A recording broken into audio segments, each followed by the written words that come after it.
പത്മരാജന് ഭാര്യയുടെ മേലുള്ള സംശയം മൂലം ഇല്ലാതായത് ഒരു കുടുംബമാണ്. 14 വയസ്സുള്ള ഒരു മകളുടെ ജീവിതമാണ്.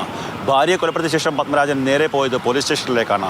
തൻ്റെ ഭാര്യയെ കൊലപ്പെടുത്തിയെന്ന് വീറോടുകൂടിയാണ് അയാൾ പോലീസിനോട് മൊഴി നൽകിയത്. ആ സമയത്ത് അയാളുടെ ഭാവം ഒരു വിജയുടേതായിരുന്നു എന്നാണ് പോലീസ് പറയുന്നത്. അതുതന്നെയാണ് എഫ്ഐആറിലും പ്രതിഫലിക്കുന്നത്. കയ്യിൽ കരുതിയിരുന്ന പെട്രോൾ ശരീരത്തെ കുഴിച്ചപ്പോൾ അനിത കൊല്ലരുതേ എന്ന് പത്മരാജനോട് അപേക്ഷിച്ചു. പക്ഷേ വൈരാഗ്യത്താൽ അനിലയുടെ കണ്ണീർ അയാൾ കണ്ടില്ല. തീ കൊളുത്തി നിമിഷനേരം കൊണ്ട് സ്വന്തം ഭാര്യയെ കൊലപ്പെടുത്തി.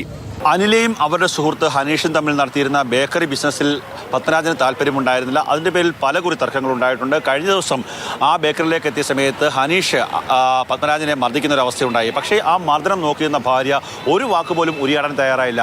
അതിൻ്റെ വൈരാഗ്യം കൂടിയാണ് ഇത്തരത്തിലുള്ള ഒരു കൊലപാതകത്തിന് കാരണം എന്നുള്ള മൊഴിയാണ് പോലീസിന് അയാൾ നൽകിയത്. ഭാര്യയും ഹനീഷും തമ്മിലുള്ള സൗഹൃദത്തിലെ സംശയമാണ് കൃത്യത്തിന് കാരണമെന്നാണ് പോലീസ് കണ്ടെത്തൽ. ഈ സൗഹൃദത്തിന്റെ പേരിൽ പലതവണ പത്മരാജനും അനിലയും തമ്മിൽ പ്രശ്നങ്ങളുണ്ടായിട്ടുണ്ട്. അനിലയും ഹനീഷും ചേർന്ന് ബേക്കറി വ്യാപാരം ആരംഭിച്ചത് പത്മരാജന് അംഗീകരിക്കാനായില്ല.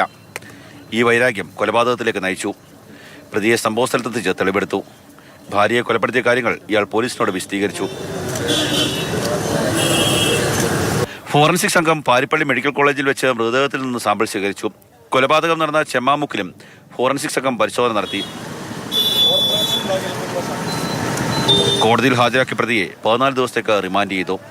ക്യാമറമാൻ ഷാനാസ് പരീദിനൊപ്പം കണ്ണൻ നായർ, മാതൃഭൂമി ന്യൂസ്, കൊല്ലം.